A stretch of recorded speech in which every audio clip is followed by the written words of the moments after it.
Hola, hola, ¿qué tal YouTube? Nos encontramos en otra video reacción más, la cual se llama Los casos más perturbadores de Latinoamérica. Ese es el video número 2. Así que, pues, espero no tengan comentarios respecto a mi avatar.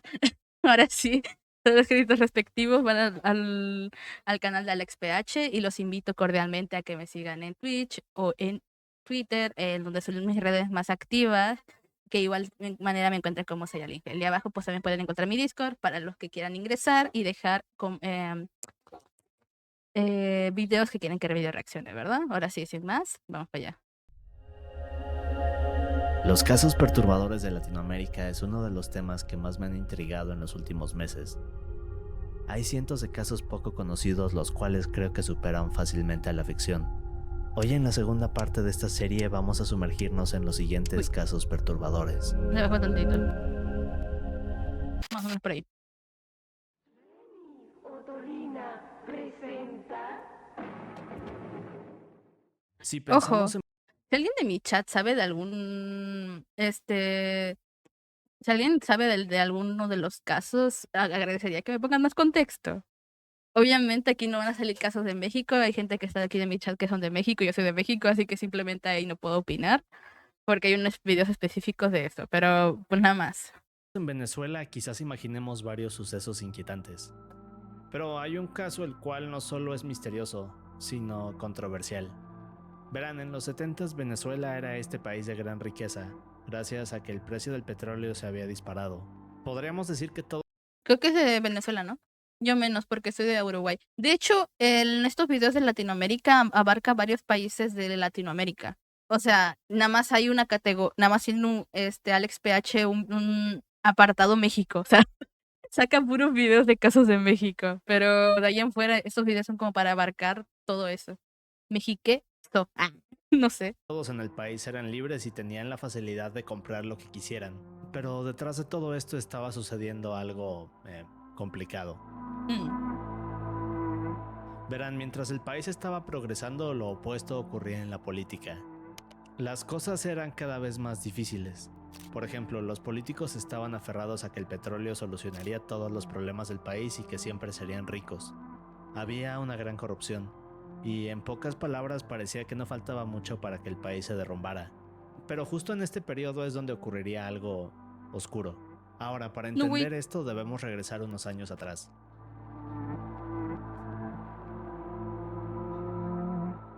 Reinaldo Tolini era esta gran personalidad de la televisión venezolana.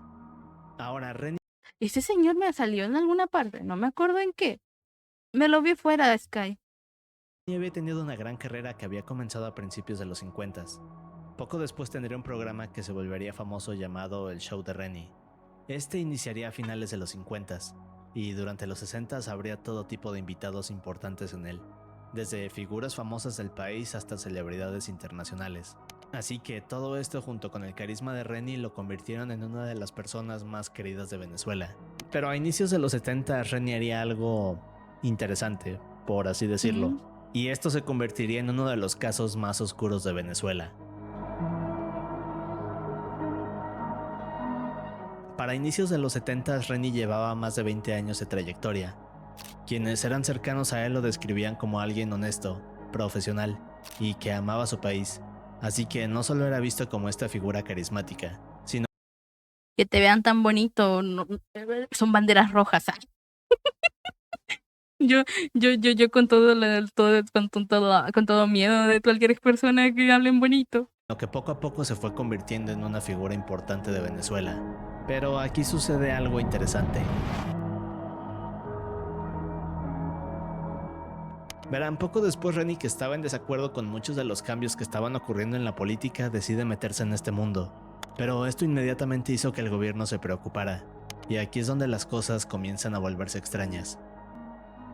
Lo que pasaba era que Reni tenía ideas muy interesantes. Por ejemplo, pensaba en fomentar el patriotismo, decía que la educación debía ser accesible para todos. También decía que solo las personas mejor preparadas debían gobernar. A veces hablaba de cómo eliminar la corrupción. Yo no le veo problemas a lo que está diciendo. O sea, probablemente hizo cosas más sus después, pero No quiere decir que las opiniones que está diciendo son correctas. Las personas que son mejor preparadas deberían estar en el poder. Que todos puedan entrar en estudiar y todo lo demás. O sea, yo no encuentro el problema, pero probablemente son cosas peores. Pues, sí, me lo agradezco. Gracias, Nico. Igual se agradece. Hola, Beto. Yo te baño a ti. Pero además quería que Venezuela buscara otros recursos además del petróleo para que el país progresara y se hiciera mejor. ¿Y el problema? De hecho, lo que le pasó a Venezuela es haberse confiado en su puro petróleo. Y hasta donde yo tengo entendido es eso, que se confió mucho en que su economía se basara en puro petróleo. No me acuerdo qué más pasó, pero fue eso mismo de su propia confianza del petróleo que los llevó una parte, o sea, no nada más es eso, pero sí una parte a lo que pues estamos ahorita, ¿verdad? Así que el gobierno estaba preocupado, es decir, ellos querían lo opuesto. Y no solo eso, sino que Renny en verdad era muy querido y gran parte del país estaba de acuerdo con sus ideas. El problema es que esto hizo que el gobierno interfiriera, y en 1973 varios de los proyectos de la televisión y radio de Remy fueron censurados. No De hecho, poco después el mames. show de Renny sería cancelado de un día para otro. Así que es un poco extraño, Lo trataron de silencio. Bueno, probablemente lo silenciaron después. ¿cierto? Bueno, digamos que aquí es donde se pone peor. Ahora el gobierno haría todo lo posible por censurarlo, pero luego de esto Renny haría otra cosa.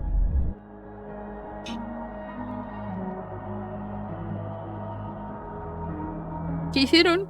En 1977 Renny funda el Movimiento de Integridad Nacional, un partido político al cual usaría para lanzarse como candidato a ser presidente. Ay, no, va a ser como Colosio, huevón. Lo habrán matado, ¿verdad?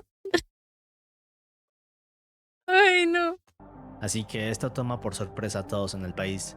Y no solo eso, además Renny lanza un nuevo programa de radio llamado Venezuela Despierta. En este se dedicaba a hablar de la corrupción que había en la política, las formas en las que el país podía crecer, y en resumen, cómo crear uno de los mejores países de Latinoamérica. Algo que como sabemos no eran los planes de este país. En ese país era tratar de subordinar a todo su pueblo y que le hagan caso claramente al poder que estaba en ese momento. Hola, Cepi, bienvenido. Bien, ¿y tú qué tal? ¿Cómo estás? Bienvenido. Cualquiera que quiera cambiar un país latino termina como Colosio. Ya lo sé, weón. Es lo mismo que Renny. Renny trataba de llevar a Venezuela a un mundo mejor. Por eso tenía tanta gente que lo apoyaba y pues... Yo supongo que esas mismas terminaron como Colosios. Están bajo tierra, ¿verdad? Pero bueno. punto los planes e ideas de Renny se habían convertido en una gran polémica. A pesar de que había quienes no confiaban en él, la gran mayoría del país lo apoyaba. Pero poco a poco después, en el 16 de marzo de 1900, Es que huevón es como Colosio. Colosio también cuando fue en su momento, mi mamá me comentó que era muy querido por el pueblo. Y pues en uno de esos movimientos que estuvo tratando de llevarse con la gente, lo mataron. ¿Qué hubiera pasado? Probablemente también hubiera sido corrupto. Puede ser. Hay muchas posibilidades, pero como nunca llegó al poder, para mí siempre será una persona que probablemente sí quiso cambiar México. Nada más. 1978 todo cambiaría. Este día Remy había programado una junta con algunos empresarios importantes del país en la isla Margarita, una isla ubicada aproximadamente a 22 kilómetros de donde Renny estaba. Así que a eso de las 5:10 pm el avión despega. A bordo de él van Renny junto con su jefe de campaña Ciro Medina, otros dos colaboradores llamados Luis Duque y César Oropesa, y el piloto Carlos Olavarría. Oye, Luis Duque, ¿por qué me suena? No sé por qué me suena ese nombre. El vuelo duraría poco menos de una hora. El problema es que el avión jamás aterrizaría. Probablemente cuando voló habrán malogrado las partes del avión para que tuvieran algún tipo de accidente y no llegaran. Y habrán caído a mitad de mar. Y al caer a mitad de mar y no ver costa o nada, pues, ajá. Luego también no sabes si en el mar hay animales o demás. Verán, esta es la parte más extraña y siniestra del caso. No se sabe la hora exacta, pero se dice que entre las 5:15 y 5:30 el avión comenzó a tener problemas. Las autoridades tardaron varios días en dar con el lugar donde se encontraban los restos del avión. Al final de todo dirían que Pero si dijeron que que no aterrizó, chance tampoco se estrelló. No estoy diciendo que se estrelló, sino que se malogró alguna pieza. Y que ya habrán caído la mitad de mar. Probablemente sea una de esas dos cuestiones. Pero no dije que se estrellara. Que el incidente había sido causado por las nubes densas de aquel día. Pero aquí es donde está lo extraño de este caso. Verán, muchas personas no creen esta versión, y durante años han asegurado que aquel día el cielo estaba despejado. Incluso hay un reporte oficial del Centro Nacional de Huracanes de Miami que confirma esto. Así que la teoría de muchos es O sea, el clima estaba bien. Ok. que el gobierno venezolano intervino para sabotear el avión de Reni. Como vemos, es un caso perturbador y misterioso, pero el siguiente se vuelve más desgarrador. Una noche de julio del 2012, millones de peruanos se sentaron frente a sus televisores para ver el estreno de un nuevo programa. El problema es que nadie sabía que este sería el inicio de un caso desgarrador, y quizás uno de los más perturbadores de Perú. No está Kuro para que me confirme ese caso. Kuro es en Perú. Verán, esta noche una joven de 18 años llamada Ruth Talia Sayas entra a los estudios de esta televisora para grabar el primer episodio del Valor de la Verdad. Ahora, este show consistía en que los participantes eran conectados a un detector de mentiras. Kuro no ve la tele. Es que Kuro tampoco se sabe nada de esas vainas. Pero supongo que si habrá sido algo controversial, Beto no es necesario que vea la tele. Probablemente se habrá enterado por la boca a boca. Y poco a poco les iban haciendo algunas preguntas. Estas parecían ser inocentes al principio, pero conforme el show avanzaba se iban haciendo más incómodas y personales. La finalidad del show era que sus participantes revelaran sus secretos más oscuros, por así decirlo, y a cambio de eso se ganarían 50,000 soles. A ver, ¿cuál sería el secreto más Ustedes, a ver, hagan sus apuestas. Es que, claro, hagan sus apuestas. ¿Qué tipo de secretos creen que vale la pena revelar por 3,600? O sea, no propio, sino qué tipo de ustedes, o sea, una categoría de... Yo siento que quizás una infidelidad. No, no, siento que hasta eso se puede llevar con 10,000 soles. Yo creo que sí sé cuál es, lo vi con Natalan. ¿En serio? No sé cuál sea. ¿Qué podrías revelar con 3,600? Por más me lo pienso. Ay, es el tope que hay también, Sapi. Pero por 3,600. ¿Qué revelarías? Y además, tomando en cuenta por el dinero, ¿cómo tabulan los conductores de que eso vale ese secreto? Porque yo puedo contar cualquier vaina y al final no me van a dar eso, supongo, ¿no? Tipo, supongo que tendrán un tabulador de, oye, este secreto está súper chingón, sí vale los 50,000 soles. Medio melón le doy mi contraseña del banco. No se me ocurre. Porque tampoco eso vale si alguien llegó a matar a alguien, ¿sabes? Pero tipo. ¿Y te imaginas que eso sea eso? Que el caso de esto sea que hayan revelado que mataron a alguien. Mm, Es que siento que todo lo que tenga que ver delictivo, claramente no lo van a dar por 3,000 dólares, casi 4,000. Supongo que entre más legal, pero se me hace que buscan gente que sí tenga ese tipo de secretos. Sí, yo siento que sí. Pero es que ponte a pensar, si hiciste cosas ilegales y lo dices en televisión abierta, te van a buscar, ¿sabes? Y que probablemente eso está hecho para que al final no te den el dinero, porque claro, ¿por qué te van a dar dinero si tienes algo muy delictivo? Te van a poner el dedo y no te van a dar el dinero. Es 50-50, tiene más de medio millón y no lo tiene. Entonces, ¿ya cuál es el precio por tu secreto? La verdad es que yo no tengo secretos. Yo no tengo secretos. Mi vida me la he pasado viendo anime. Dime tú qué secretos voy a tener. Probablemente.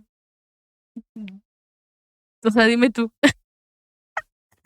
Toda mi vida me la he pasado jugando videojuegos y anime. O sea, tú dime qué secretos voy a tener yo. No salgo de casa. ¿Qué tipo de romance, comedia, de acción, shonen? O sea, ¿qué tipo de videojuegos? Videojuegos. La verdad es que todos mis juegos que he jugado aquí en stream son muy chilling. Y shooters y ya. O sea, tipo, como tal, juegos son muy tranquilos. Les vendo 3 secretos de Saya por una Play 5. No me baño. Mido 1,62. Soy de México, ¿viste? Ahí están 3 secretos. Dame mi Play 5. ¡Ah! No, pero tipo.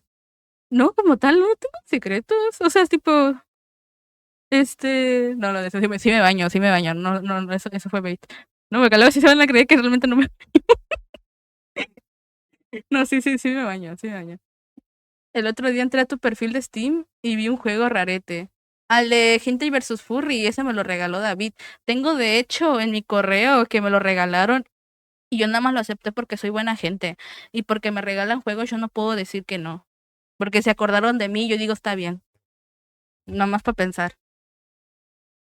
Hentai vs Furry, sí. Literalmente es una monita china disparándole a furritos y ya. O sea, no es nada raro. Ya lo jugué también en stream. Ahora sí, sigamos con el video. Así que con esto entendemos mejor el tipo de programa que era. Ahora, Ruth llevaba una vida simple y tranquila. Era hija de padres humildes que tiempo atrás la habían mandado a la capital de Perú en busca de mejores oportunidades. Podríamos decir que sus padres le habían dado todo por ella, hasta el punto en que sacrificaron su economía con tal de sacar a su hija adelante. Bien, pues Ok. afortunadamente la vida de Ruth iba bien. De hecho, tiempo después de que Ruth llega a Lima, conoce a un chico llamado Brian y poco tiempo No, mujer, no te han enseñado que no tienes que andar con un Brian. Pero bueno, de una vez me quemo yo. Si llegan a ver lo que hay un juego H es mi... ¿Qué? después comienzan una relación. Pero había un inconveniente. Verán, en realidad Brian era un joven que no tenía grandes aspiraciones. Huevón, siento que siempre cuando tienes que andar con alguien, siempre tienes que preguntarle qué quiere a futuro, huevón.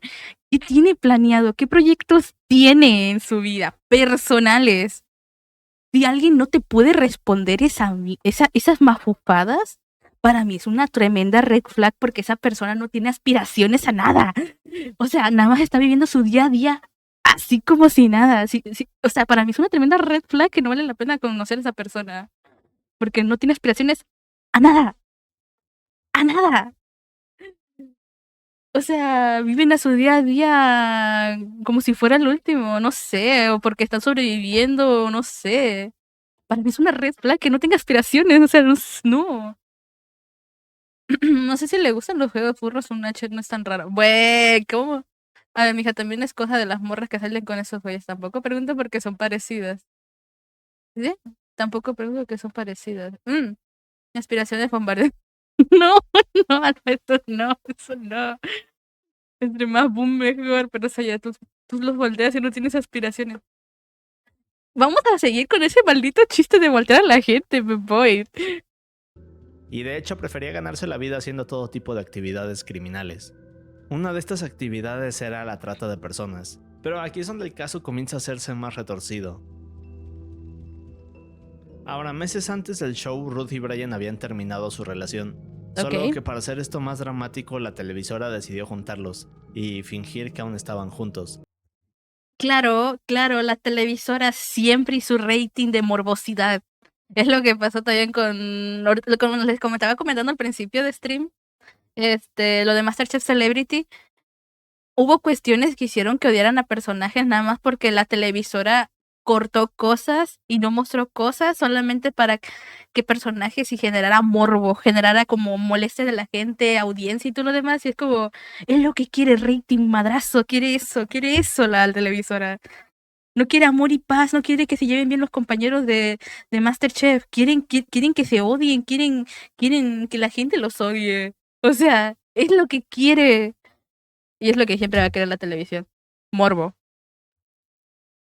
Así que el 7 de julio Ruth se sienta frente a las cámaras y sus padres junto con Brian están a unos metros de ella. Y lo que pasa después es interesante. ¿Qué pasó?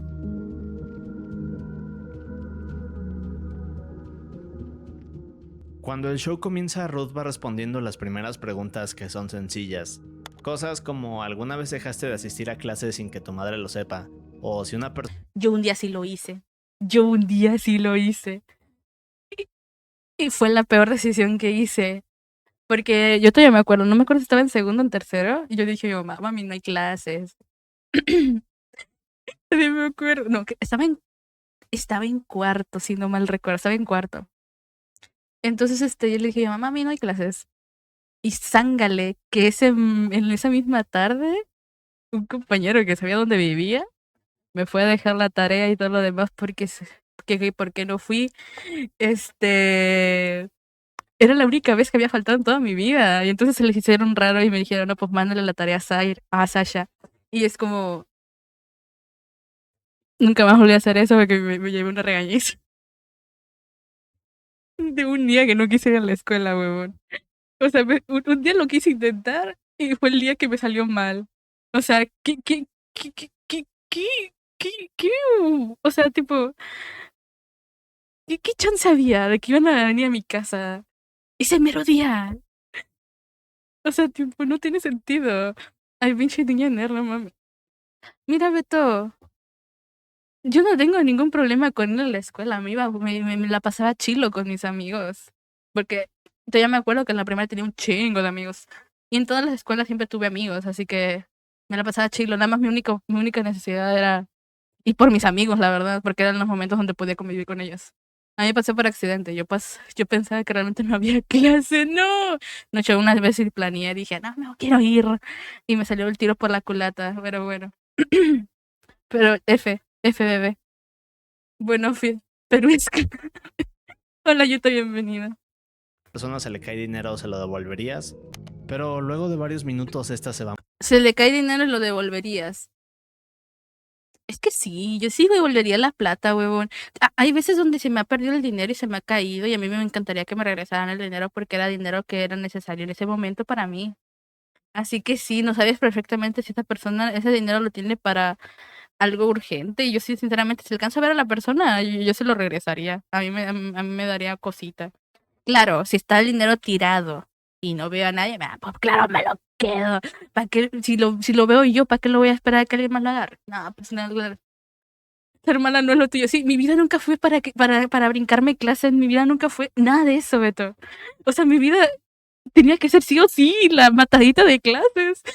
Y el día que quise saltar o sea, no ir a la escuela un día fue cuando el compañero fue a mi casa, tocó y pues bueno, pasó lo que pasó, ¿sabes? Así que yo no sirvo yo nunca serví para eso. Yo siempre fui la niña recta, o sea, la niña que, bien, o sea, no por nada mis calificaciones son casi perfectas, weón. Ay, no. Claro, pero si no lo encuentro, pero que desaparece mágica, pues no. Ese, ¿qué dinero? Yo no vi nada. No, ya se la saben, háganle un fanar de Sayaner. Sí, sí. Es que, sí, la verdad es que he sido muy matada en mi vida. Siempre, yo por eso les digo, yo no tengo secretos. Lo único que sabía que era ver anime, escuchar música, dibujar. Todo lo que hago actualmente es lo que hago desde chiquilla. Y en clases. Y ya. Ahora agrégale que no hay clases, pero hago streams. No me descargué porque post-bullying de edad. Ah, poco sí. Yo algo que sí, es que sí sufrí eso, pero en primero y en segundo. Imagínate decir eso, que sufriste eso en primero y en segundo de primaria. ¡De primaria! Esos niños mecos. Pero bueno, yo después me hice amigo de todos. Van volviendo más personales. Así que cuando Ruth llega a la pregunta 10 comienza lo difícil. Y de hecho lo que Ruth revela comienza a preocupar a sus padres. ¿What? Incluso hay un punto más adelante en el show en el cual la madre le pide a Ruth que por favor no siga y se retire. ¿Qué quiere decirle? Yo quiero que te retires, amor. ¿Qué tiene que ocultar? ¿No es su hija? Una de dos. ¿No es su hija? No se me ocurre nada más, weón. A ver. Así que como podemos ver todo el ambiente estaba cambiando. Y Ruth estaba a punto de revelar uno de sus secretos más oscuros. Tuvo un hijo y lo abortó.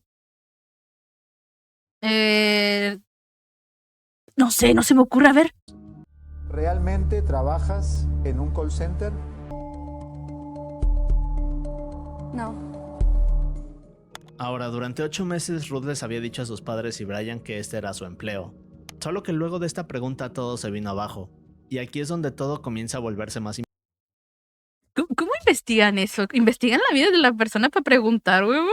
O sea, ¿te ponen a investigar antes de traerte el programa? ¿Qué pedo? Es eso ya pecado, o sea, streamer de ascendencia. ¿Qué le pasa por acá? Hola. What the fuck, entonces ¿en qué trabaja? impactante para todos. Verán, Ruth no solo confesó que no trabajaba en un call center, sino que en realidad era empleada de un club nocturno. Pero lo que revelaría después sería aún más desgarrador tanto para sus padres como para Brian. ¿Qué? En este punto las preguntas se volvieron más difíciles de responder. Plata es plata. Estás con tu enamorada hasta que llegue alguien mejor. ¿Eh? Por ejemplo, ahora le preguntaban si esperaba a alguien mejor para dejar a Brian, a lo que Ruth responde que sí. Ya ni estaban, ya no estaban juntos. No sean mamones. Ustedes querían que fingieran que eran pareja. Claramente va a responder eso y se va a ver muy mal en televisión nacional de que, ay, él pobrecito, está con alguien que ya la quiere dejar. No, hombre, ay, la que... No, no sé, Furanco, no sé de qué me estoy hablando. Mujer truco, ¿no? ¿Crees que tus padres estarían orgullosos de ti si supieran realmente a qué te dedicas? No. En esta el conductor le pregunta a Ruth si cree que sus padres estarían orgullosos de ella si supieran la verdad de su empleo. Creo que cualquier padre que se entere de eso, creo que en su suma mayoría ninguno va a estar de acuerdo. O sea, ninguno. Y si no es que el papá no toma el rol de papá, huevón, no es un buen padre. ¿Qué preguntas tan específicas? Sí, por eso yo digo, este programa está hecho para que te investiguen. Porque son muy, muy específicas de que, oh, realmente tú trabajas en un call center. O sea, ¿cómo van a saber eso? A menos que se estén investigando o te hayan seguido o algo por el estilo. Yo siempre le digo a mi mamá vieja que quiero ser stripper y me dice que eso es mejor que ser stripper. True, true, true. Te van a dejar más plata, Furanco. Darles allá del programa, pues ya que no tiene secretos. Yo no tengo secretos, pero... ¿Y si me entero de algo que yo no quiero saber? A lo que Ruth responde que no. Así que luego de esto sus padres comienzan a angustiarse más, pero todo se volvería más difícil en la pregunta final, porque aquí le preguntan a Ruth si alguna vez había aceptado dinero a cambio de relaciones sexuales. Ahora, cuando Ruth escucha la pregunta se queda pensando por varios segundos. Sí. Al escuchar esto, las cámaras enfocan a sus padres Es que ya ves, la televisión es morbosa. Hoy vamos a tirarle la pregunta fuerte. Vamos a ver a los papás. En que se ven toda su reacción en televisión abierta. Nada, qué asco, weón. Yo creo que lo que la Chávez le soltó la sopa. No creo. Sinceramente, yo no creo que sea así. Yo no creo. Si supongo yo que le ha mentido a su familia y a su novio, que son personas, yo supongo que, bueno, más, tal vez los papás no son tanta de confianza de ella, pero probablemente su novio, no sé, I don't know. Si no les dijo a esas personas que son más de confianza, ¿por qué se lo van a decir a unas personas totalmente desconocidas? O sea, no. En IRL y en las redes, ¿cómo? y podemos ver cómo están devastados. Obvio, Es normal. decir, todo lo que pensaban de su hija se había venido abajo. Este era el punto del no retorno. Pero cuando la cámara pasa a Brian, simplemente lo vemos mirando fijamente a Ruth con una expresión fría. Ahora, recordemos Obviamente ya habían terminado y probablemente él se habrá enterado. Yo siento que tal vez se habrá enterado de que trabajaba esta muchacha y por eso la dejó. En ese programa usan polígrafo. ¿Polígrafo? Pero si esa cosa no es 100% verídica. Le hacen preguntas y luego las raras para medir si es verdad o mentira.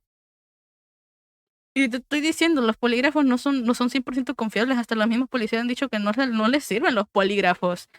Si nada, ya nada más los están usando. Un polígrafo son estas cosas que te conectaban al y dependiendo de tus. No me acuerdo si te eran de tus pulsaciones o algo así, de cómo podían saber si estabas muy nervioso o no, y que eso marcaba si estabas mintiendo o no. Yo diría que sí, obviamente por dinero. También. Oh my god, tu is Sasha. Sí, sí. Sí, viste tema. Según yo, falta algo más, cabrón. ¿En serio? Todavía no termina. Así que bueno, vamos a ver. que a pesar de que ya no estaban juntos, lo que acababa de revelar Ruth sobre su trabajo ocurría cuando aún eran novios. Así que esto tomó por sorpresa a Brian. Diga, O sea, no se había enterado, se enteró en el programa. Ay, qué asco, ¿te imaginas? Sorry, es que si andas con una persona y trabaja en estas cosas, siento yo que no es lealtad. Independientemente de que sea dinero. Uno no se sentiría cómodo, ¿sabes? No tengo el Sami. Sorry, el Tinder. Dice, buenas, Chayape. Hola. O sea, uno no se sentiría cómodo. De que la persona con la cual estabas compartiendo estaba metida en esas vainas, ¿verdad? A ver, déjalo abro. Dice, eso ya no es seguro. A las personas que deben estar... ¿Qué dice? A las personas que... Ya lo activé. A las personas que saben estar calmados siempre. Por eso te estoy diciendo, no es 100% seguro, sería la palabra. No es 100%, no es 100% seguro de la respuesta que te vaya a poder acertada. Increíble la que tenía enfermedad. No, ¿te imagináis? Nana. Y que se le haya contagiado al pibe, nana. Es horrible, lo peor que puedes hacer. Porque tiene un pollo y no un cuy. Porque el pollito está bonito, no me lo voy a comer. ¿Aló? No me confundiera. Digamos que su orgullo había recibido un golpe muy fuerte, y lo que había empezado como algo inocente había terminado en algo doloroso para todos. Pero nada de esto se compararía con lo que estaba por suceder. Ah, ustedes no lo fuerte. Oh no, lo que dice Beto es verdad. Esto no es lo fuerte, esto ya viene más.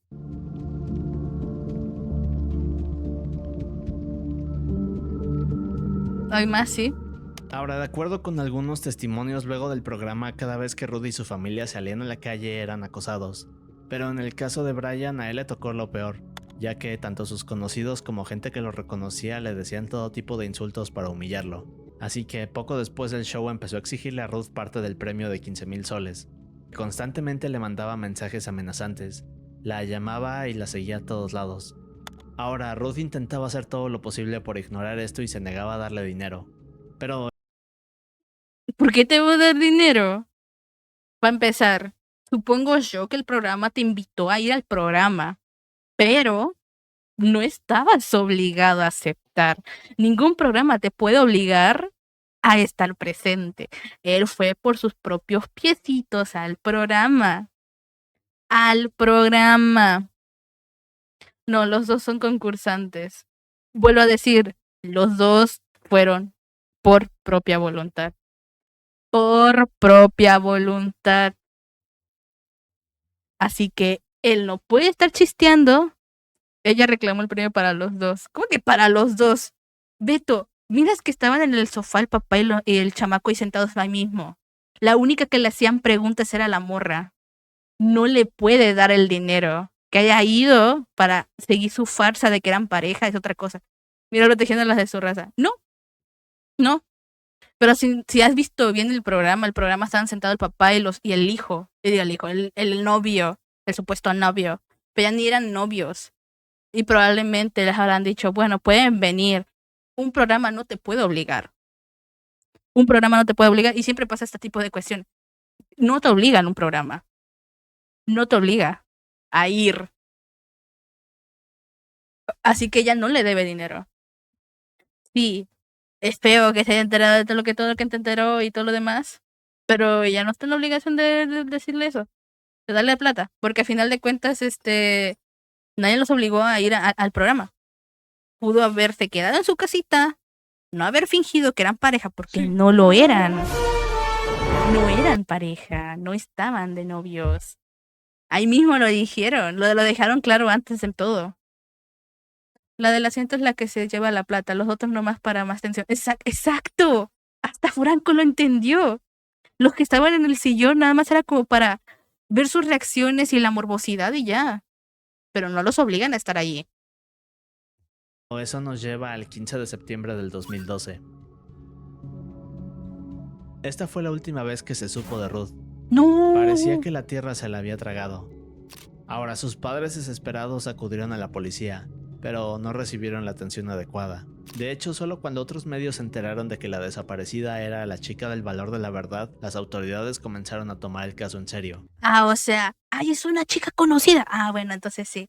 Y la policía, como siempre, si es una persona random, sí, vaya allá, sí, alerta, sí. Es conocida, dale, vámonos. Qué asco. No nada más no es nada más aquí en Perú, sí, todo eso, sino también toda Latinoamérica, como quiera. O sea, tipo, esto pasa en todas partes. Y fue aquí cuando un amigo cercano a Ruth declaró que la última vez que la vio estaba recibiendo llamadas de un número desconocido, el cual más tarde Ruth confirmaría que se trataba de Brian.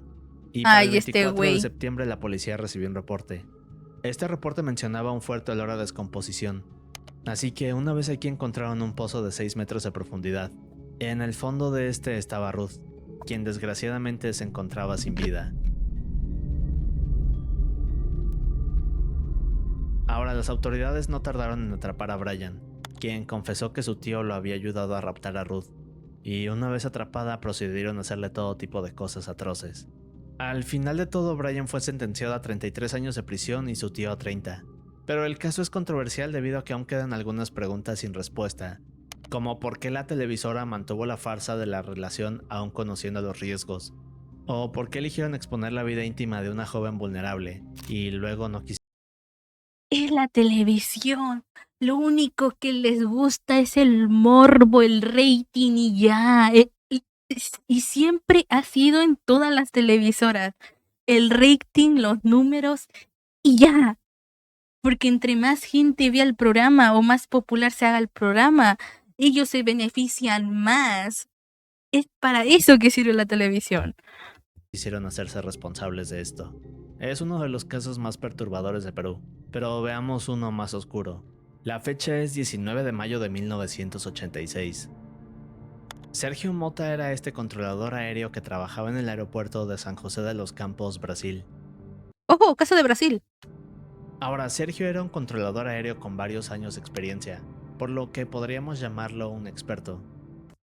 No le tocaba, bro. Sí, no le tocaba a la muchacha. Nada más porque el otro pibe quería plata. Y probablemente aunque le hubiera dado la plata, siento yo que este pibe le hubiera pedido más dinero. Así que... Lo digo, no lo digo, pero tipo, que siento yo que como quiera iba a estar ahí es esa cuestión. Que la va a seguir extorsionando de, no, dame más dinero, que eso no es suficiente. Por toda la humillación que me hiciste en televisión nacional y no sé qué, no sé cuánto. Nadie lo obligó a estar en televisión nacional. Pero bueno. Me suena ese nombre, creo que ese lo vi. Ojo.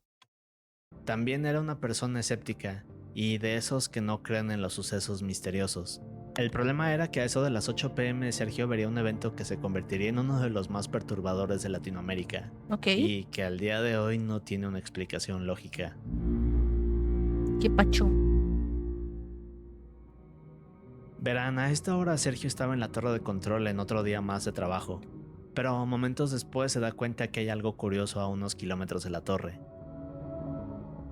Esto que Sergio miraba era una luz intensa que se encontraba suspendida en el cielo y parecía no moverse. Lo extraño de la luz es que estaba suspendida a una altura baja, así que no podía ser una estrella o alguna aeronave. Pero luego pasó algo más interesante. Esta luz comenzó a moverse de una forma inusual en el mismo sitio.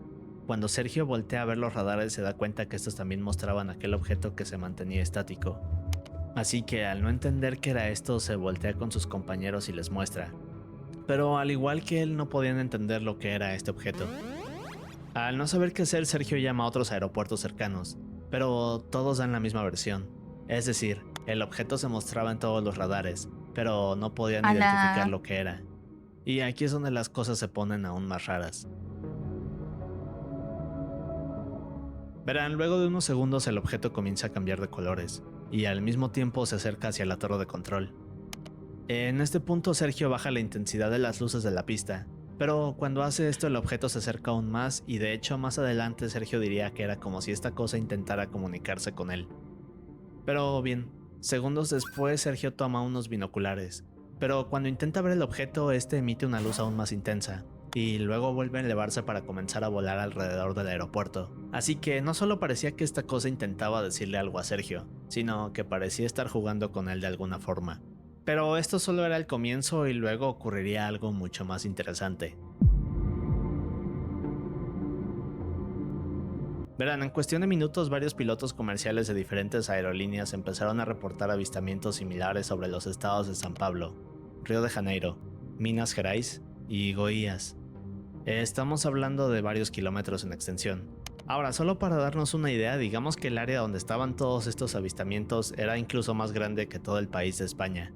Así que en verdad era un evento sorprendente y aterrador. Todos estos sitios reportaban diferentes objetos luminosos de gran tamaño, los cuales parecían desafiar las leyes de la física.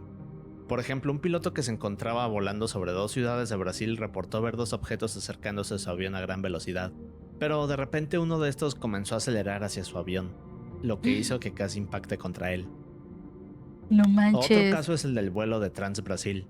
Durante este vuelo, tanto los pasajeros como el personal de la aerolínea reportaron ver decenas de objetos luminosos suspendidos en el aire.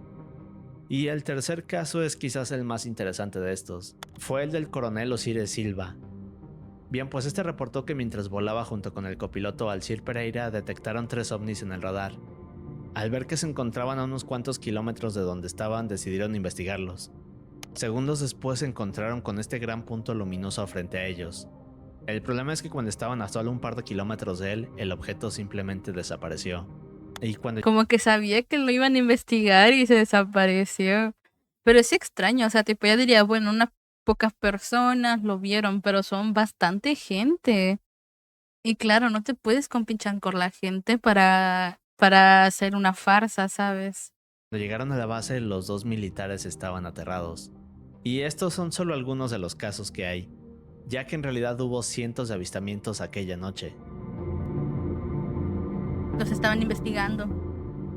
De hecho, se dice que alrededor de 2000 personas fueron testigos de este suceso paranormal. Tanto autoridades como ciudadanos de varias partes de Brasil reportaron ver luces de colores encima de edificios y hogares durante varias horas. Todo era tan sorprendente e inquietante que el Centro de Operaciones de Defensa Aérea ordenó enviar a 5 aviones de combate. Intentaron interceptar algunos de estos objetos, pero sucedería algo curioso. Verán, luego de estos avistamientos los aviones iban a toda velocidad para cazar estos ovnis, pero la misma historia se repetía. Es decir, el avión identificaba el objeto, luego se acercaba a él, pero este instantáneamente desaparecía tanto de los radares como de la vista de los pilotos, y reaparecía unos segundos después en otro punto del cielo. Así que era como si estas cosas estuvieran jugando con ellos, y a pesar de todos los esfuerzos jamás pudieron acercarse lo suficiente a uno de estos ovnis. Todos los reportes hablaban de maniobras que desafiaban la lógica, como quedarse estáticos en el aire, dar giros en ángulos rectos, volar en zigzag, cambiar de color y trayectoria, y elevarse a altitudes extremas. Por ejemplo, también tenemos la historia del Capitán Sousa, quien detectó que uno de estos objetos iba volando a 19.000 km por hora de acuerdo con los radares. Y para que entendamos bien, el récord de velocidad de aquella época era de 7.274 kilómetros.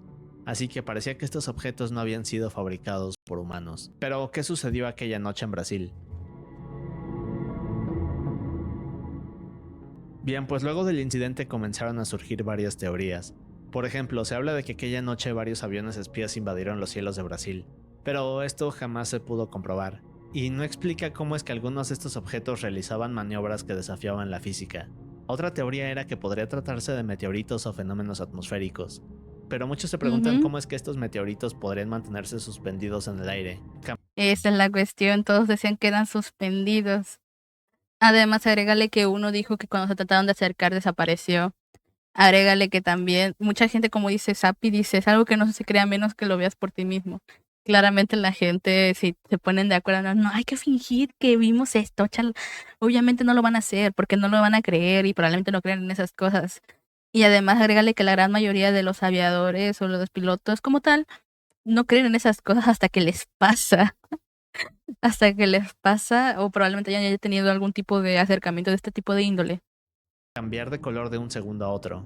Y además, cómo es que podían huir de los pilotos. Y eso nos lleva a la parte más misteriosa del caso. Verán, lo más sorprendente fue la reacción del gobierno de Brasil. 4 días después, en el 23 de mayo, el ministro de Aeronáutica Octavio Moreira convocó una conferencia de prensa, y esta se volvería histórica. Ok. En esta conferencia, por primera vez, un gobierno estaba declarando y reconociendo el incidente de estos ovnis. De hecho, dirían algo como que esto se trataba de creer o no creer en extraterrestres, y luego dijeron que técnicamente no tenían una explicación precisa. Ahora, luego de la conferencia, los militares dijeron que emitirían un reporte en los siguientes 30 días, pero este jamás salió a la luz. Y de hecho, otra cosa interesante es que a los periódicos y reporteros se les pidió que entregaran todas sus fotos y evidencias de lo que había sucedido aquella noche. Así que se cree que varias de estas pruebas simplemente fueron destruidas. Pero años después algo interesante saldría a la luz. Así que, ¿qué sucedió en Brasil realmente? Bien, pues 23 años después, en 2009, se desclasificó un documento titulado La Noche Oficial de los OVNIs, donde la Fuerza Aérea Brasileña admitió que los fenómenos observados eran sólidos y reflejaban inteligencia, ya que reaccionaban para mantenerse distanciados de los observadores. El informe subraya la naturaleza inteligente de los fenómenos observados. Pero a pesar de esto, el informe no pudo dar una explicación concluyente, y durante años varias de estas preguntas han quedado sin respuesta. La Noche Oficial de los OVNIs es considerado uno de los eventos más importantes en la historia de la ufología. Lo más cagado es que, pues claro, y luego también que lo confirmaron los propios cancilleres, ¿sabes? O sea, ya canta el himno de Perú, no me lo sé. También es considerado el caso con mayor número de testigos a nivel global. Y de hecho hay un libro que da muchos más detalles de esto que fue publicado en 2021. Así que, como vemos, es un caso lleno de misterios. Pero ahora veamos algo más oscuro. Verán, No este más. siguiente caso es uno de esos que no se olvidan fácilmente. Todo comienza en la noche del 12 de enero del 2002 en Ríos, Argentina. Ahora, Rubén Gil era este hombre que estaba En Argentina, es posible que todos estos avistamientos sean reconocimiento de los que sean esas cosas y luego están entre nosotros, pero no sabemos. Todo puede pasar, la verdad. haciendo algunas actividades cuando recibe una llamada. Esta llamada le decía que debía asistir a un funeral, así que horas después por la noche Rubén junto con toda su familia llegan al velorio para dar sus condolencias. Ahora la familia Gil estaba integrada por 6 personas. Estas eran Margarita, esposa de Rubén, y sus 4 hijos, María, Osvaldo, Sofía y Carlos. El problema es que aunque la familia asistió a este funeral, esta sería la última vez que alguien los vería. ¿What? ¿Cómo que la última vez que los verían? Se los llevó el diablo. Hola, Saro, muchísimas gracias por ese spoilermente la familia. Espero te guste y muchísimas gracias. Thank you very much. ¿Qué tal? ¿Cómo estás? Y este se convertiría en uno de los casos más misteriosos de Argentina. Así que, ¿qué pasó con ellos? Bueno, todo es confuso. Verán, Ok. hay algunas pistas, pero digamos que no son del todo lógicas. Por ejemplo, unos días después de la desaparición, una mujer desconocida habló con la policía y les explicó que el 13 de enero, es decir, un día después de la desaparición, había hablado por teléfono con Rubén. No sabemos todos los detalles de esta conversación. Días más tarde, el vecino de Rubén también se comunicó con la policía. Este explicó que había visto a Rubén durante la tarde del 14 de enero, apenas 2 días después de la desaparición. Ahora, supuestamente Rubén estaba montando a caballo a la distancia, pero el vecino no pudo dar más detalles de esto. Y este es el problema del caso. Estas son de las pocas pistas que hay y como vemos no parecen llevar a ningún lado. No ayudan absolutamente nada de saber su paradero. O por lo menos eso se pensaba. Luego de 3 meses de la desaparición, el jefe de Rubén, Alfonso God, decide contactar al hermano de Rubén. Ahora esto es un poco confuso. Verán, de acuerdo con Alfonso, este le había dado a Rubén un par de meses de vacaciones, pero tras no haber regresado en el plazo acordado es cuando decide comunicarse con la familia de Rubén, para intentar saber qué estaba pasando. Pero un poco de contexto. En realidad Rubén junto con su esposa Margarita trabajaban como caseros en este rancho grande llamado La Candelaria. Estos vivían en una sección al lado de la propiedad, y esta parte es un poco confusa. Verán, hay versiones en las que se dice que Alfonso le había dado un par de meses de vacaciones a Rubén, pero también hay otras versiones que desmienten esto. El punto es que ninguno de estos escenarios hacía ver bien a Alfonso. Por otra parte, el hermano de Rubén, Luisa, comenzó a entrar en pánico. Es decir, ¿cómo era posible que 6 personas desaparecieran así? Y nadie lo notara sino hasta meses después. Eso también es raro. Los únicos que podían haberse dado cuenta claramente son los vecinos. Bueno, aquí es cuando las cosas se ponen un poco más confusas. Luego de esto, las autoridades inspeccionaron la estancia de los Gil. Aquí encontraron que todas las camas de cada integrante de la familia habían sido quemadas. También What? encontraron comida, la cual aún seguía en la mesa. Pero otra pista igual de extraña era la televisión, que aún seguía encendida. Así que era como si algo hubiera hecho que la familia Gil abandonara la casa de un segundo a otro. En el caso de Rubén y Luisa eran muy unidos. Ambos conocían hasta el más mínimo detalle de su vida. Es por eso que Luisa estaba aterrada. Es decir, días antes de la desaparición, Luisa no había notado algo extraño en su hermano, o algo que indicara el por qué huiría. Así que era una situación desconcertante. Otra serie de pistas misteriosas era que en el hogar de los Gil estaba toda su ropa, objetos de valor, e incluso sus documentos e identificaciones. Por otro lado, Margarita, que además era maestra en una escuela local, no se había presentado a trabajar desde el 13 de enero, y de hecho había dejado de cobrar su sueldo. Así que como O sea, ya dirías mínimo se dejó de presentar, pero mínimo sigue cobrando su sueldo y ni eso. vemos, no parecía que la familia hubiera huido, lo que hace que este caso sea aún más misterioso y perturbador. Pero, ¿qué pudo haberles pasado?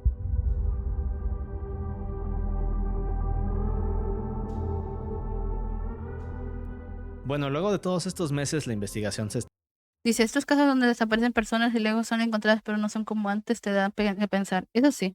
estancó. Aquí fue cuando empezaron a circular varios rumores y teorías. Algunas hablaban de que la familia había fingido su muerte debido a que Rubén tenía grandes deudas. Otros decían que habían huido de alguien y que estaban en otro país. El problema es que nada de esto tenía sentido. Quienes eran cercanos a Rubén lo describen como un hombre honesto, responsable y trabajador. Pero además tampoco tendría sentido que la familia huyera de alguien dejando atrás todos sus documentos personales.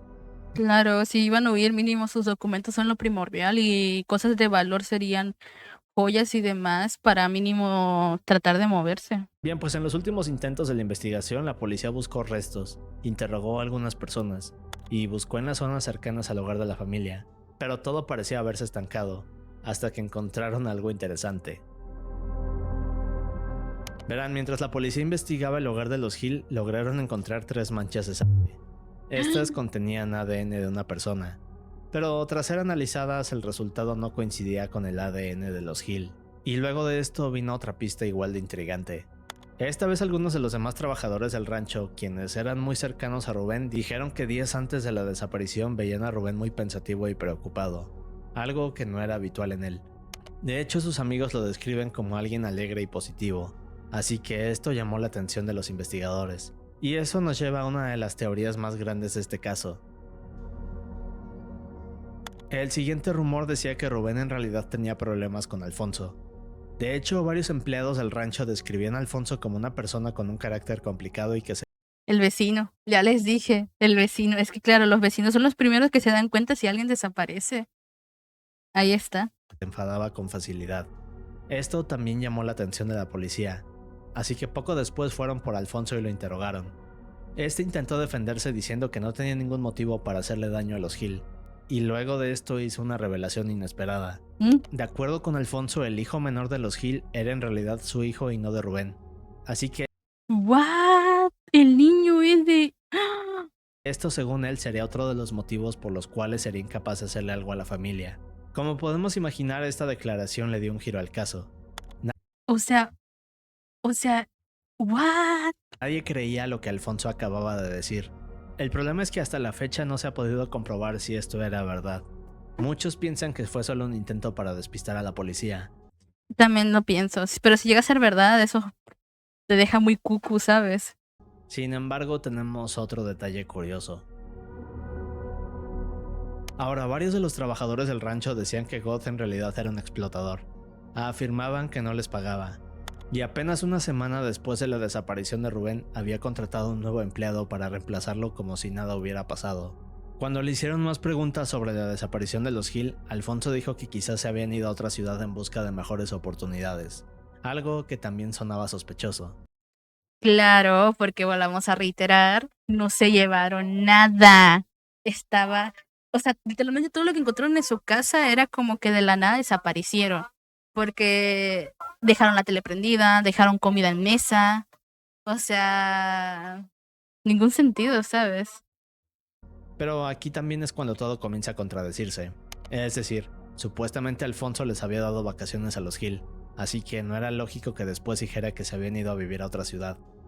Y otra cosa sospechosa es que aparentemente Alfonso jamás les había dado más de 10 días de vacaciones a sus empleados, lo que hace que darles meses suene totalmente absurdo, ¿cierto? Pero Claro. entonces, ¿cuál es la verdad? Pero ¿lo resolvieron o no? Cada vez me sacan más información y nada, que me dicen si están o no. Es algo como si hubieran desaparecido instantáneamente. Claro. Al día de hoy nadie sabe qué ocurrió con la familia Hill. Todo sobre el caso es misterioso. FDB. Hay una teoría la cual dice que tal vez Rubén y Margarita descubrieron algo oscuro sobre Alfonso, lo que hizo que este tuviera que deshacerse de ellos. Siendo también, la cuestión llega a ser, porque Chota no investigaron el rancho del señor. O sea, probablemente están ahí escondidos en tierra o los habrá desaparecido. A ver si se ha durado el video. El video dura 41 minutos, Beto. Se los comieron agujero negro. Ya quisiera. Ese es un caso de Argentina. Solo que no hay ninguna pista de esto. Otra cosa sospechosa es que unas semanas antes de la desaparición, Alfonso le había pedido a Rubén cavar unos hoyos muy profundos en una parte aislada del rancho. Las autoridades revisarían estos hoyos, pero únicamente encontrarían restos de animales. Ah, El caso es misterioso, y para muchos el principal sospechoso sería Alfonso. sí. Pero años después, en 2016, este fallecería en un accidente. Al día de hoy el caso de la familia Hill continúa abierto, y parece que jamás se resolverá. Pero ahora veamos algo más. Huevón, es que desaparecieron una familia entera, 2 adultos y 4 niños. Y las desaparecieron, huevón, qué feo su corazón y todo podrido, huevón. Unos niños que no tenían nada que ver. Perturbador.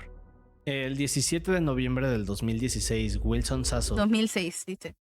Digo barbaridades y lo tomó 60, pero digo lo normal y me quiere llevar preso, Dios mío. un Sí, sí. minero de la compañía minera Quebrada en Chile, estaba pasando un fin de semana tranquilo en su casa con su esposa y sus 2 hijos. Cuando escuchan que alguien entra a la casa y bueno, lo que pasa después es uno de los casos no solo más perturbadores de Chile, sino uno de los Ojo, más Chile. polémicos. Ojo, horas Chile. A Bert.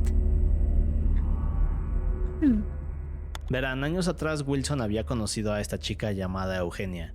Ambos se enamorarían, luego se casarían y poco después tendrían un niño llamado Melcón y una niña llamada Jocelyn. Así que a los años Al hijo no lo quería. Melcón. ¿Quién llama a su hijo Melcón? Ahí te das cuenta. Al hijo no lo querían. Y sí querían a la niña. Pero bueno. pasaron y la familia vivía una vida tranquila, o por lo menos eso pensaban quienes los conocían. Verán, en realidad tanto la esposa como los hijos de Wilson lo describen como un monstruo.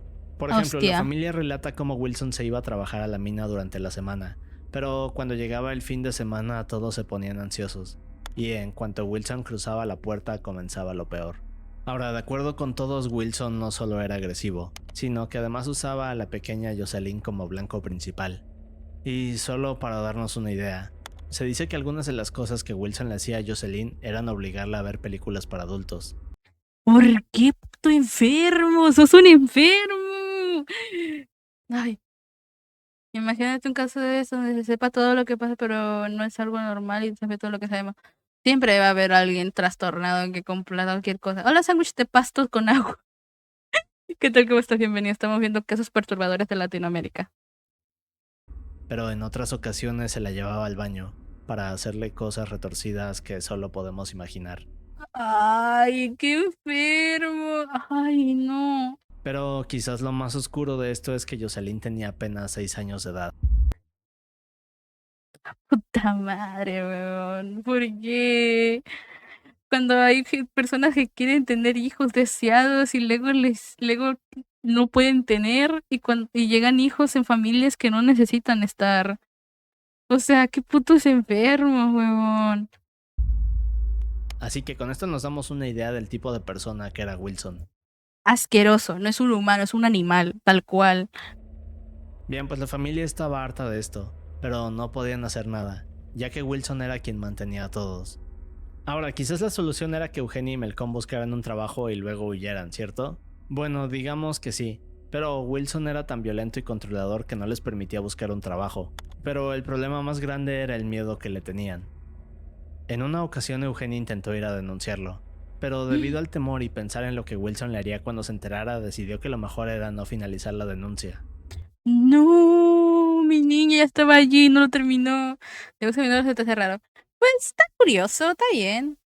O sea, Solo que poco después de esto Wilson se enteró. no lo hubiera terminado. Hubiera terminado la denuncia, huevón. Hubiera terminado la denuncia. Y bueno, digamos que Eugenia recibió un castigo brutal. Pero todo se iría volviendo peor.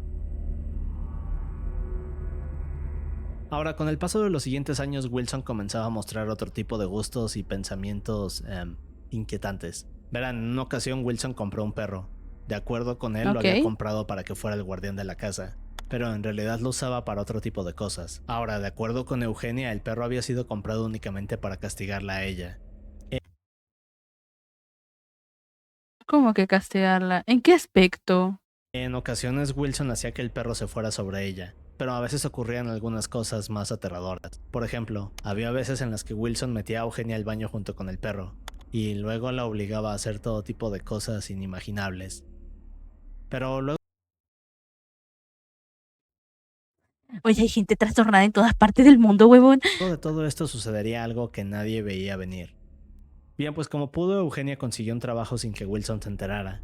Gracias a esto pudo hacer un ahorro que más adelante le ayudaría. Verán, en una ocasión Melcón iba regresando de clase. Es que claro, el señor no los dejaba trabajar porque los quería volver dependientes, claro. Si se ponían a trabajar, iban a hacer un ahorro y se iban a ir.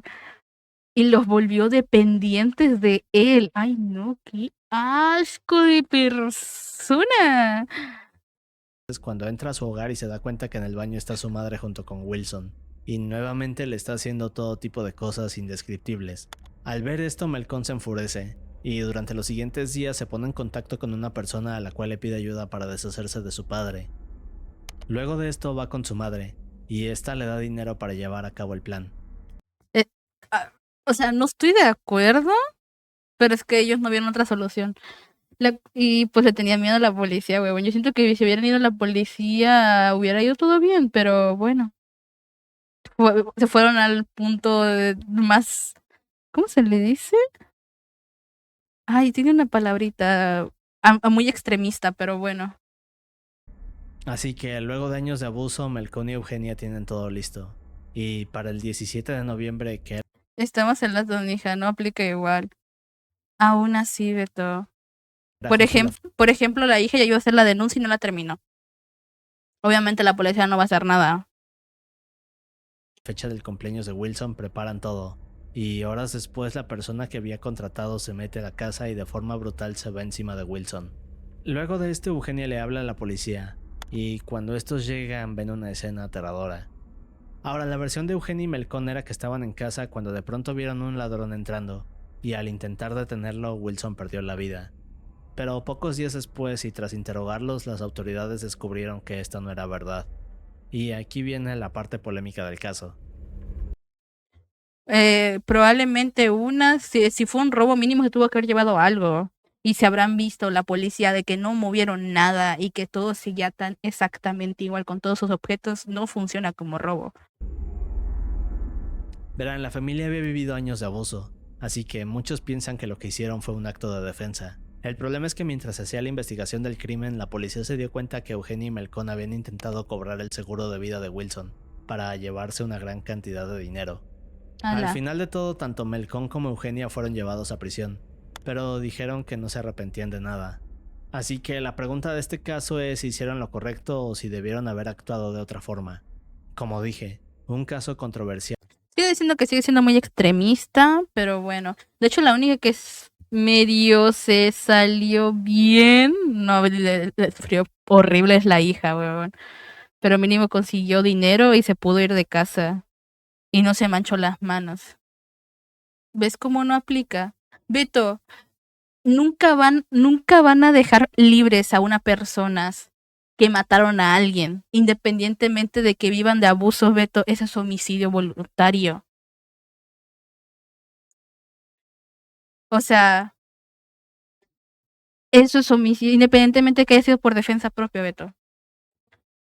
Independiente de eso, nunca van a salir fuera, porque independiente de las cosas lo hicieron con adrede, asesinato. Apréndete a leer eso. La única defensa propia es cuando es cuando es arma de fuego y cuando te tratan de robar, huevón. Pero ahí no fue robo. Si hubiera mínimo hubiera visto un historial de haber denunciado por violencia intrafamiliar y todo eso, probablemente hubieran abogado un poquito más y que le hubieran quitado más, le hubieran quitado menos tiempo en una cárcel. Pero no lo hicieron. No lo hicieron. Y por ese tipo de pensamientos la gente no sabe, la gente es muy idiota porque no sabe, dicen, no, porque hay que matarlo y no nos va a pasar nada, a pesar de que hubiera sido ojete. Obviamente es ojete la persona, pero es muy extremista. Y claramente persona que quita vida, claramente tiene que ir a la cárcel, independientemente que haya sido por defensa o no. Y perturbador, pero el siguiente es aún peor. En el caso del Salvador, este es quizás el caso más perturbante y aterrador. Es uno de esos que nos hace dar cuenta que la realidad a veces puede superar a la ficción. Pero ¿de qué les estoy hablando? La fecha es 7 de mayo del 2021. Durante la noche de este día, Jackie, una chica de 26 años, sale de casa para ir a buscar a su madre y su hermano, pero se encontraría con algo inquietante. La región donde Jackie y su familia vivían se Chalchuapa. llamaba Chalchuapa. Esta es una pequeña región a unos 100 kilómetros de San Salvador. Ah, en Es un Salvador. sitio de campos de cultivo y gente trabajadora. En la zona hay casas modestas. Prácticamente todos se conocen ya que es una comunidad pequeña. Y en otras palabras, es un lugar donde todos se enteran de ¿De dónde es este caso? Este caso es de San Salvador. todo rápido. Pero a pesar de todo esto, había algo oscuro que nadie conocía. O El Verán, Salvador. horas antes la madre de Jackie le dice que saldría junto con su hermanito pequeño a la casa del vecino. Antes de irse le dice que no tardaría. Luego de esto pasan unas horas, y para la noche comienza una gran tormenta. Jackie había estado haciendo algunas de sus tareas en casa, pero de pronto comienza a preocuparse. Es decir, su madre le dijo que no tardaría, y ya era de noche. Bien, pues poco después Jackie sale de casa a buscar a su madre y su hermano. Finalmente llega a la casa del vecino y toca la puerta. El problema es que Jackie no sabía lo que vería en cuanto la puerta se abriera, y segundos después los vecinos escucharían unos gritos tan aterradores que llamarían a la policía. Minutos después llegan dos oficiales. Ambos estuvieron buscando durante casi una hora. No podían encontrar nada. De hecho, pensaban que quizás se trataba de una broma, pero justo cuando estaban a punto de irse, un vecino que estaba fuera de su hogar se acerca a ellos y les pide ayuda, para luego señalar hacia una casa en la esquina. Y lo que encontrarían aquí sería brutal.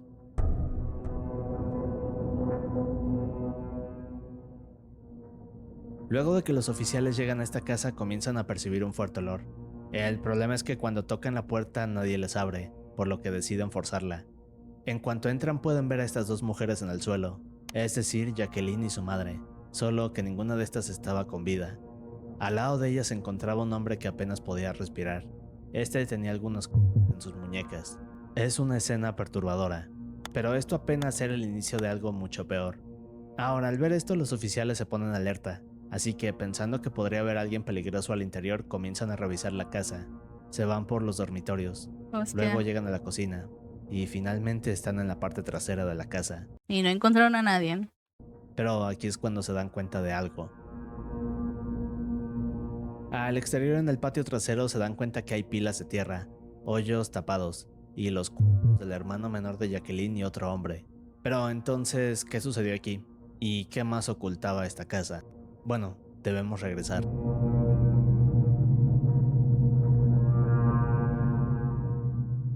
Hugo Osorio era este hombre de 51 años que en 1997 había ingresado a la Policía Nacional Civil. Verán, Hugo era este hombre corpulento de mirada fría y pocas palabras, lo que lo convertía en un gran elemento para la policía. De hecho, sus compañeros lo describían como solitario y distante, pero eficiente y profesional. Pero verán, Hugo tenía un problema. En 2005 había sido acusado y condenado por abuso de una menor de edad. What the fuck? En cuanto se supo de esto, la policía lo expulsó. Su carrera había terminado, pero aquí iniciaría con otro tipo de actividades. Luego de que Hugo sale de la policía, se pasa los siguientes 15 años como un fantasma en el sistema. Nadie sabía a qué se dedicaba o qué tipo de actividades practicaba. Vivía en su casa de Chalchuapa a plena vista de todos. En la superficie parecía alguien normal. Es decir, tenía una esposa y un hijo, pero esto era solo una fachada, y aquí es donde las cosas comenzarían a ponerse retorcidas. Gracias a su experiencia como policía, Hugo aprovechaba su conocimiento del sistema policial para evitar ser detectado. Sabía exactamente qué tipo de crímenes podía cometer sin que lo supiera la policía. Pero algo mucho más alarmante era que sabía qué tipo de personas podía desaparecer sin activar ningún tipo de alerta. Es decir, mujeres jóvenes con deseos de emigrar y personas que estaban en el país de forma ilegal. Pero lo más aterrador era el método que usaba. Verán, una vez que Hugo encontraba a alguien, este se presentaba como un gestor migratorio o coyote. A veces ofrecía no. trabajos falsos o iniciaba relaciones sentimentales para atraer a sus víctimas. Pero aún hay más. Su hermano Alexis servía a menudo como anzuelo inicial. Ambos habían encontrado la forma perfecta de cometer crímenes, y lo peor era que se aprovechaban de todas estas personas desesperadas por salir de la región. Y como si esto no fuera suficiente, hay algo aún más irritante. Verán, resulta que en diciembre del 2020, es decir, 5 meses antes del descubrimiento de su casa, una víctima había logrado escapar de Hugo y denunciarlo. Las autoridades de hecho habían Ah, emitido una orden de captura, pero a pesar de conocer perfectamente su domicilio, nunca obedecieron la orden. Sin duda una situación agobiante. Pero con ay, bueno. eso llegamos a aquella noche de mayo. ¿Pero qué pasó? Verán, aquella tarde el hermano y la madre de Jacqueline habían ido a buscar a Alexis con $7,000. Esto para que él y Hugo los ayudaran a pasar ilegalmente a Estados Unidos. Luego de ver que no regresaban, Jacqueline fue a casa de los Osorio. Una vez aquí le abren la puerta y lo primero que ve es a su hermano y su madre en el suelo. Aquí es cuando Jacqueline empieza a gritar desesperada y sale corriendo por un callejón detrás de la casa. Estos gritos alertan a los vecinos, pero no saben exactamente de dónde provenían. Segundos F. después, Hugo alcanza a Jacqueline, la deja inconsciente, la lleva de vuelta a su hogar y, bueno, digamos que la desvive. En este punto todo se había salido de control, así que Hugo y Alexis entran en pánico. Mientras llevan al cuerpo del hermano de Jacqueline al patio trasero, comienzan a escuchar las sirenas de la policía. Todo había terminado, pero Hugo no iba a dejar que lo atraparan, así que decide improvisar. Aquí es cuando se va hacia su hermano y también lo desvive. What the fuck, ¿por qué me vive el hermano? Pinche enfermo. Mientras esto ocurría, los policías continuaban investigando por la zona, tocaban de puerta en puerta, pero varios minutos después y luego de casi una hora, Hugo se da cuenta de que la policía se está acercando a su hogar. Así que aquí toma rápido un cuchillo y bien, digamos que se hace ciertas cosas en las muñecas. Esto para parecer que era otra de las víctimas. El problema es que cuando los policías llegan a él se da cuenta que está respirando de forma agitada, a pesar de estar inconsciente. Así que podemos decir que la idea de Hugo fue tonta y sus nervios lo traicionaron. Solo que aquí vino un nuevo descubrimiento. Ok. Bien, pues luego de todo esto la investigación comienza, y el 12 de mayo Hugo confiesa. Aquí admite haber cometido 13 asesinatos, los cuales Ala. ocurrieron en los últimos 12 meses. Pero lo más aterrador viene aquí. Hugo no solo confiesa esto, sino que además le dice que varias de sus víctimas estaban enterradas en el patio trasero de su hogar. Así que cuando la policía escucha esto, van a casa de Hugo y excavan en el patio trasero, y aquí encuentran una gran fosa con restos. La escena en verdad era inquietante. Luego de esto, ¿Qué pido? a Hugo se le apodaría el monstruo de Chalchapua. Poco después sería condenado a 88 años de prisión. Pero aquí viene otro detalle importante. Ahora, una observación que se hizo durante el juicio fue que Hugo no era realmente un monstruo como lo describían, sino que más bien era una persona que sabía cuáles eran las fallas en el sistema y sabía cómo aprovecharse de ellas para permanecer oculto. Una declaración bastante polémica. Así que a veces lo más aterrador no es la persona en sí, sino el sistema que lo protege de forma accidental. Sin duda un caso perturbador, pero si quieres ver más casos perturbadores, Hostia. Hostia, Dios mío. Pero pura gente enferma en todos los países, nada más puedo decir, huevón, no importa dónde. Gracias, Kuro. Oye, es verdad. 2 años. Wolfkuro 02 ha sido un compañero de la realeza en 24 Esos cofres se los voy a dar a... Le voy a dar 6 y 6. O sea, le voy a dar 6 a Yu y 6 a ti. Pero vuelvo a decir, pura gente enferma en toda Latinoamérica, huevón. Creo que la única de Perú fue la más tranquila. Hasta cierto grado, ¿sabes? Hasta que te das cuenta que el enfermo fue el novio. Pero bueno, de ahí en fuera. Damn. Todavía me sigue sorprendiendo el caso de la familia Green, que no pudieron encontrarlos. Pero, ¿qué se le puede decir? ¿Qué se le puede decir?